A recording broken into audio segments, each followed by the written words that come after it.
I'm trying out a new approach here to how I serve content to you. As many of my listeners know, I have baby number 2 on the way as of recording. Any minute now, literally, my wife can call me and say she's in labor. So life is getting busy, work, 2 kids, all that stuff. You know, I know a lot of y'all listening to her late. I've got a lot of dads, actually, who listen to the show and reach out to me from all over the world, all over Europe, South America. I'm kind of thinking about renaming the podcast or creating another podcast about being a busy geek dad. That I think that would be kind of cool and kind of commiserate's not the right word for most of us because we all love our children. Most of us very deeply love our children, I included. But life gets busy, and dads who were geeks and gamers and tinkerers like me, and always, you know, we have a touch of the ADD, I like to say, always into different things.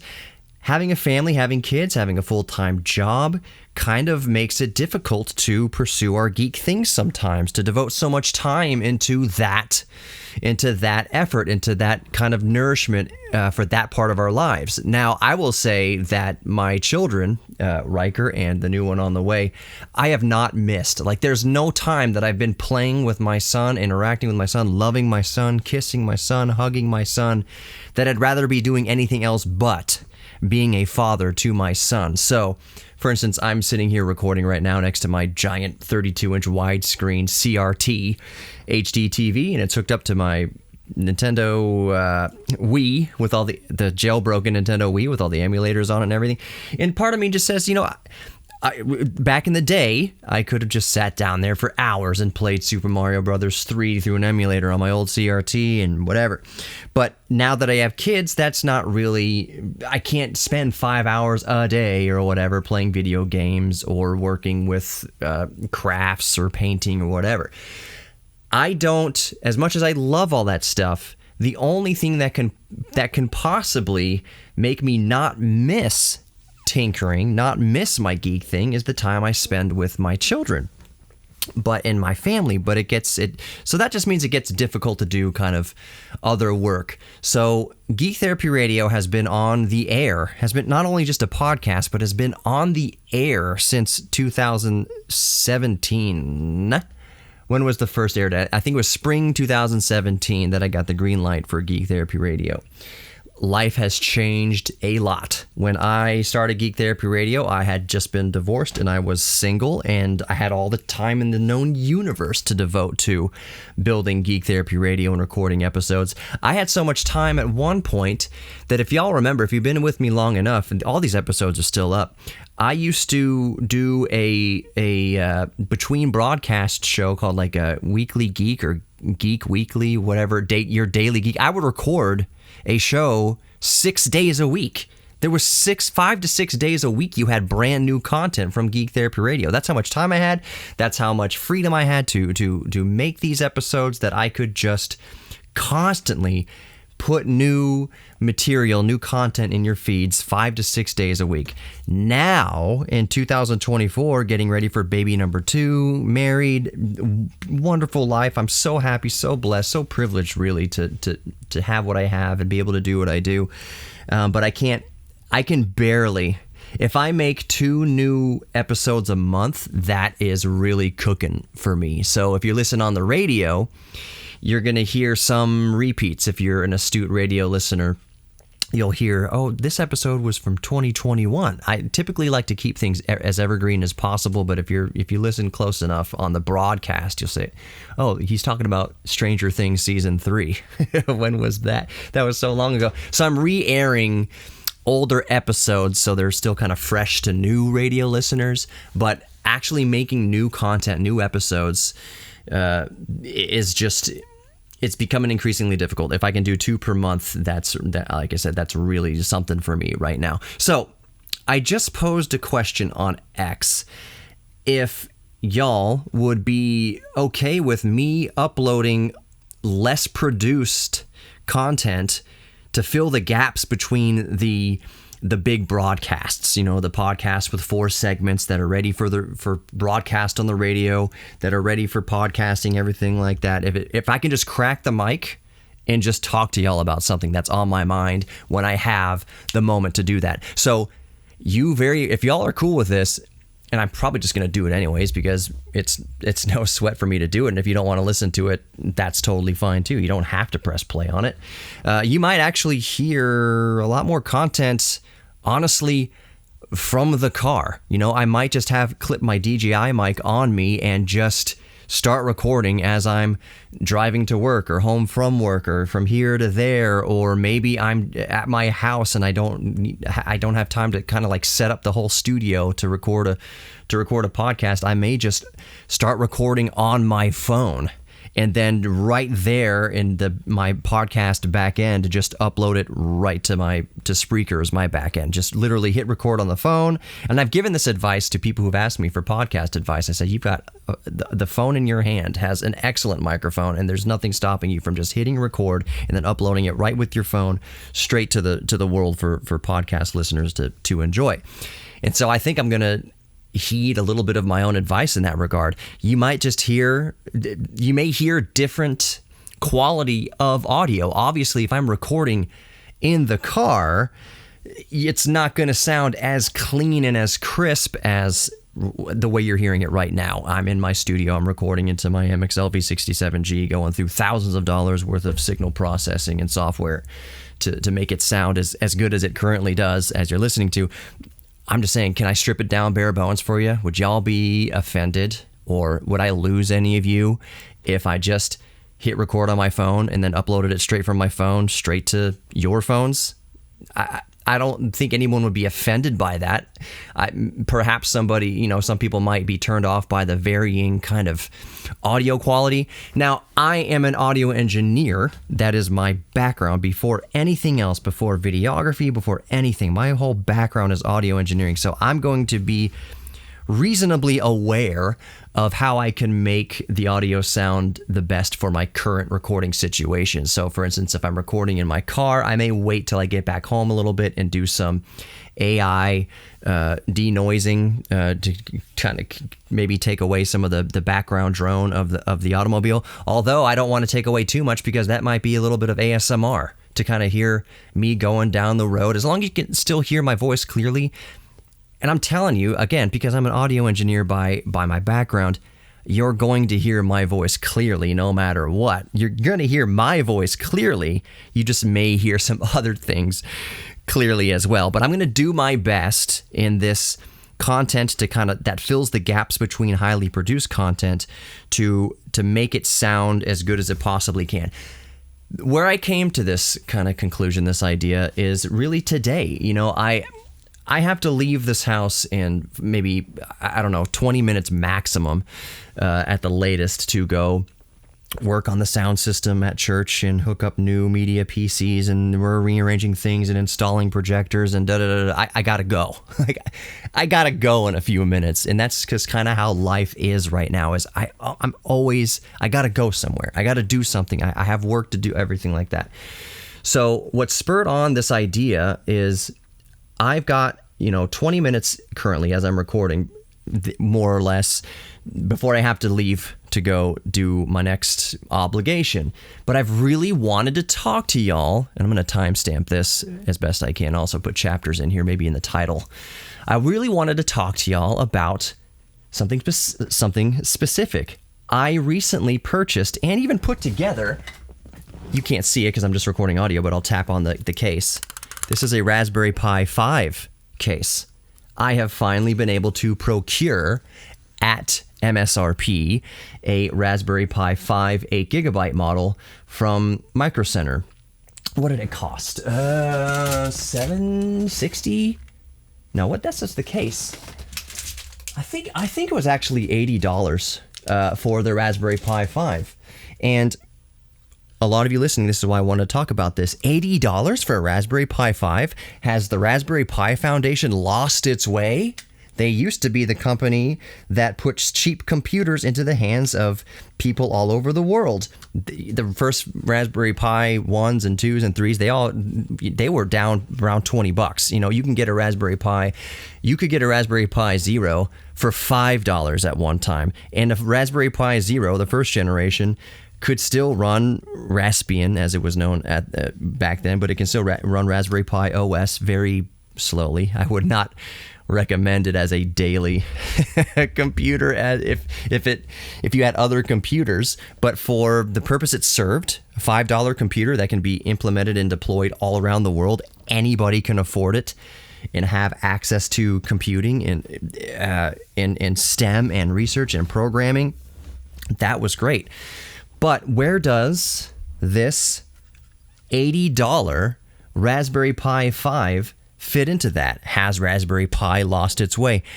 And if I had more time to do this, I would try to get Eben Upton, the CEO of Raspberry Pi Foundation, back on the show. I had him on the show several years ago where I was trying to pick his brain at the time. Is the Raspberry Pi 2 coming, or Raspberry Pi Zero 2 coming out as a second generation? Sure, we would sure love quad core processing and a little bit more RAM. Is there any way? And I remember at the time, Eben Upton was telling me, well, it's really hard. You got to stack memory and the components have to kind of fit on the board and you can only stack so much on top of each other. And then the supply issues with quad core processors that can be at cost and still sell a Raspberry Pi Zero W, 20W, whatever, for $5 to $10, $15. It's a challenge. That was a few years ago, but I wanted to have him back on the show, and I can't get him on, like certainly not in this episode, to ask about the Raspberry Pi 5 that costs this model that I'm using right now $80 MSRP. $80 is $80. $80 is not the $10 computer, that $15 computer, cheap computer that the Raspberry Pi Foundation has pretty much built its entire ethos around. But I can comment on that. Just my opinion. These are just my opinions on the matter. And there are some facts I would still like to point out in this regard. Because I see, you read as much things around the internet as I do. Things come across your feed or whatever. There's some people have some hot takes about the $80 Raspberry Pi 5 that, Raspberry Pi Foundation has lost its way. Not as many people around the world can afford an $80 ARM-based Raspberry Pi computer. So what's the deal, Raspberry? Are you just getting greedy? Are you losing your way a little bit here?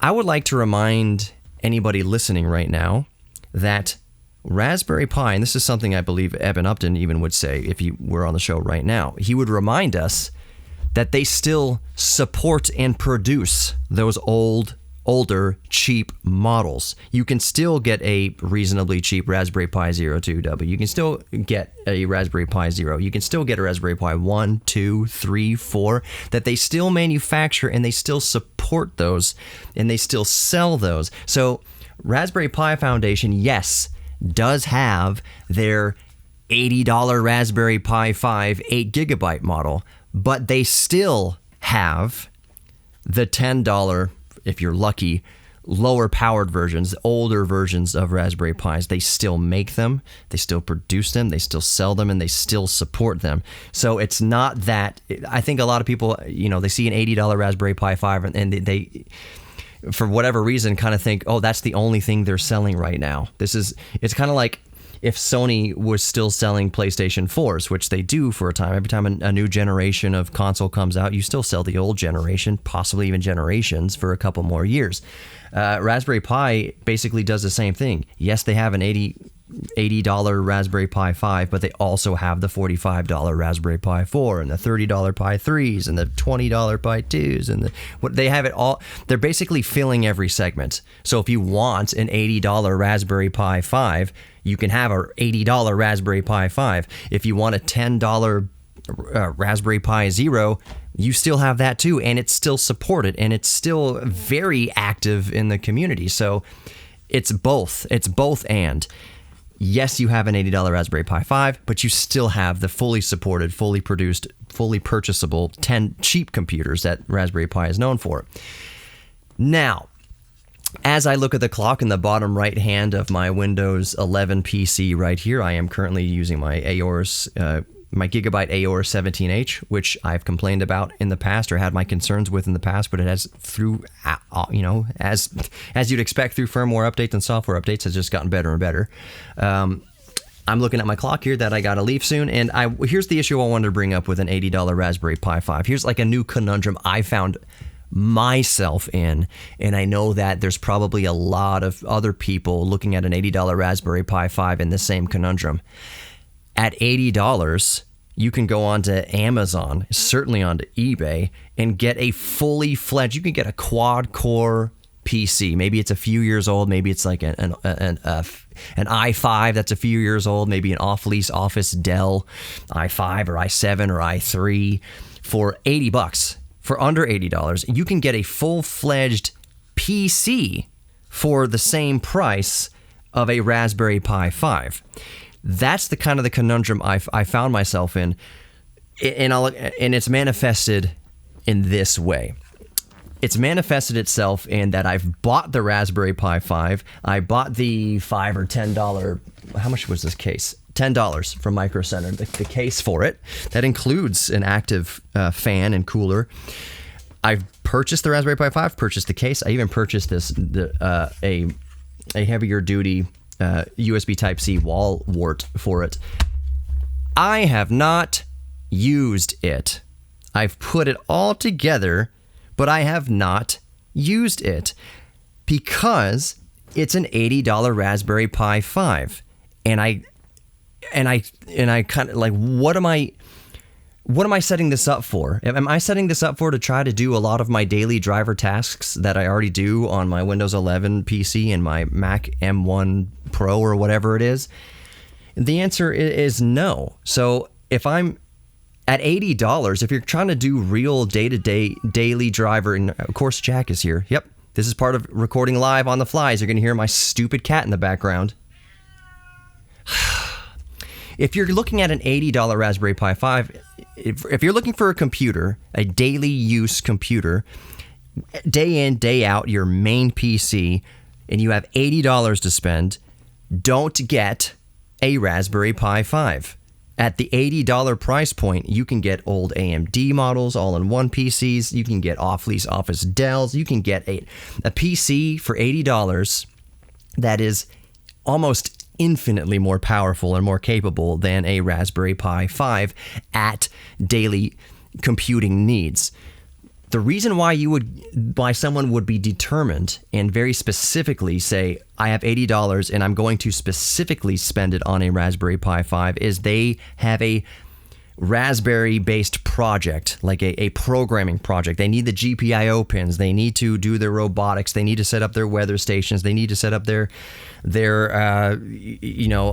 info mirrors or whatever. You know those mirrors that kind of like display information through the glass back at you, the weather and the stocks and things like that. They have a very specific project that a more powerful Raspberry Pi 5 would be more apt for. Like you're not going to put a Dell Office computer like tower in your bathroom behind your to use with your smart mirror, but you will embed.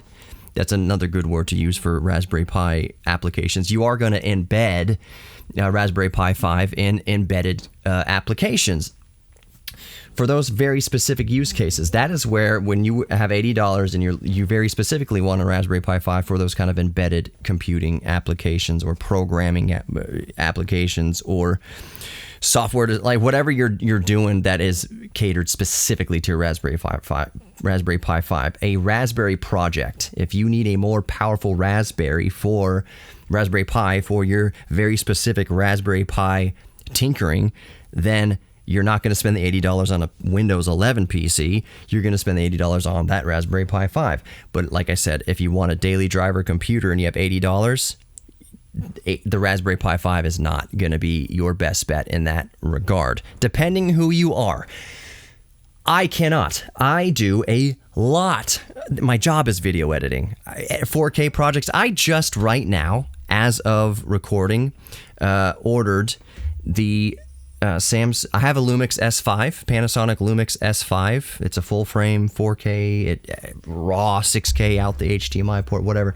I have the first generation Lumix S5. I just now, before recording, ordered the Lumix S5 Mark II X, the best S5 with a tracking autofocus and oh gosh, what am I blanking out on the phase detect autofocus, and almost infinite amount of improvements over the S5, the first gen OG S5 as far as video work is concerned. You can stream IP video straight out of the camera. Just plug in a USB Ethernet dongle on that, and you can do video IP streaming.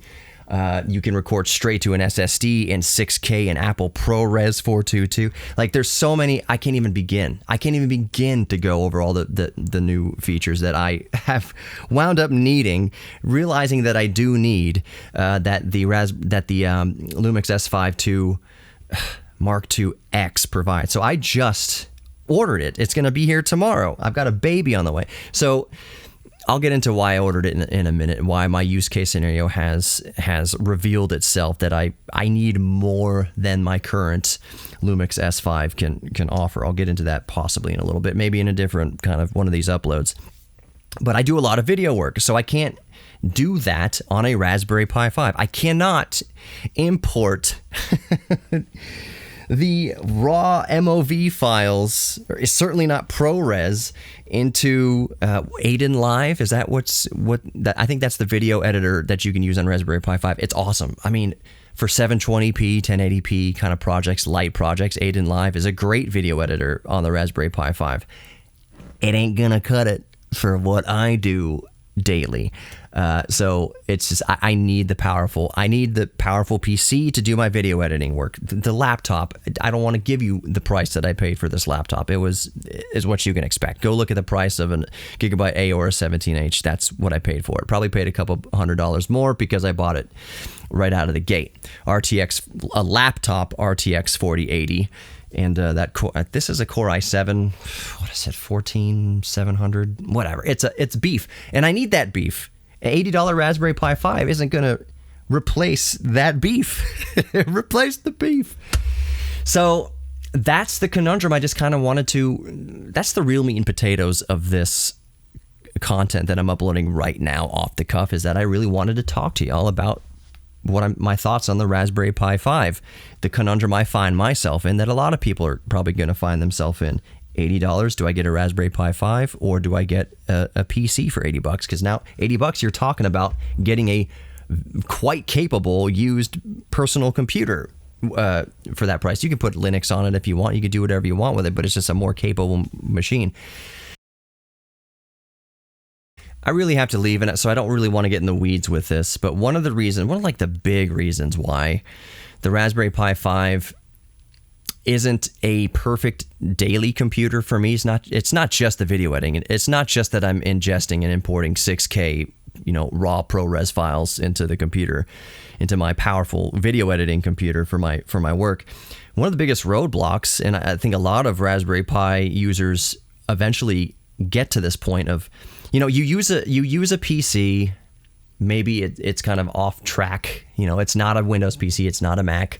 You're using a Linux PC or certainly a Raspberry 5. When you're using a Raspberry 5, one of the walls that I personally ran up against as to why I couldn't use it as a daily driver is access to cloud storage, like traditional cloud storage. I can, link it up to my network attached storage and all that stuff.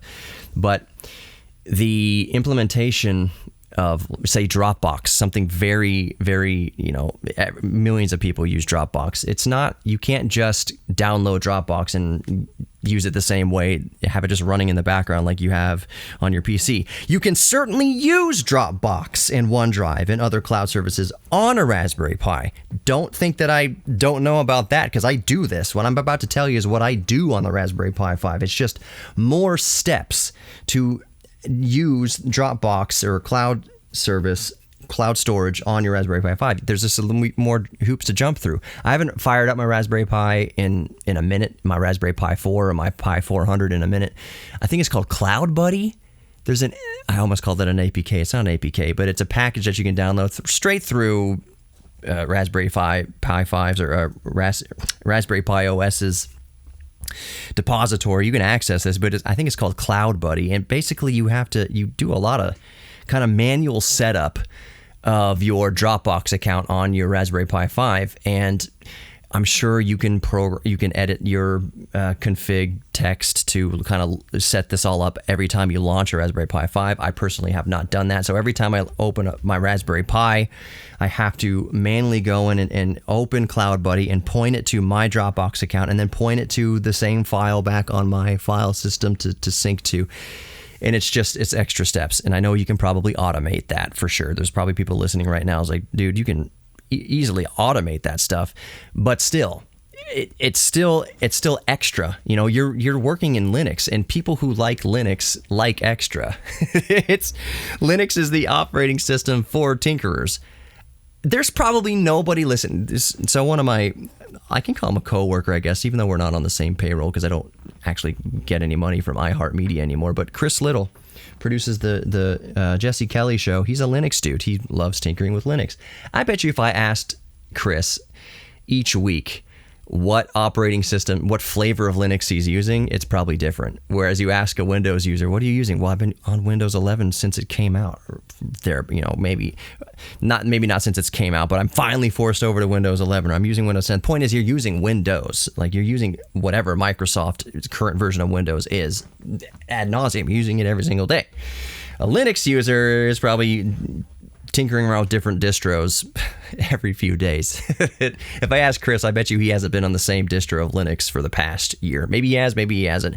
Linux people like to play with things, tinker around. The fact that you have to jump through extra hoops to get Dropbox working, you know, for instance, that's part of the charm of Linux. That's part of the desire. It's part of the fun of it. Is I gotta do more sudos and apps, and I got to do go into the command line a lot more, and the terminal a lot more, and do a lot of stuff kind of feel like a hacker a little bit when you use Linux. Fine and dandy, but that's not for my day-to-day use cases. For my work, I can't have an operating system that I'm constantly tinkering with. But anyways, I've talked long enough. This is going on 27 minutes. This is not a very highly produced episode. This particular upload is going to have intro and outro music. Not every upload I make like this is even going to have music. Like I said, I'm just going to crack open my phone once in a while and just talk to y'all while I'm driving down the road. I'm not going to drive while holding the phone, but I might be wearing a lapel mic or something. The quality, the production value of each of these uploads is going to vary, but I'm going to make sure you can at least hear my voice clearly. So this is the first test run of that new paradigm where I'm doing these off-the-cuff uploads in between these polished broadcasts. So hope y'all are okay with that. Who knows what I'll talk about next time. I've been your mental curator, Johnny Hemberger. Thank you so much for listening to Geek Therapy Radio. You are worthy of love. You're worthy of giving love, receiving love, and you're worthy of your own self-respect. Lean into your geek thing, embrace your geek thing, and I'll talk to you next time. Take care.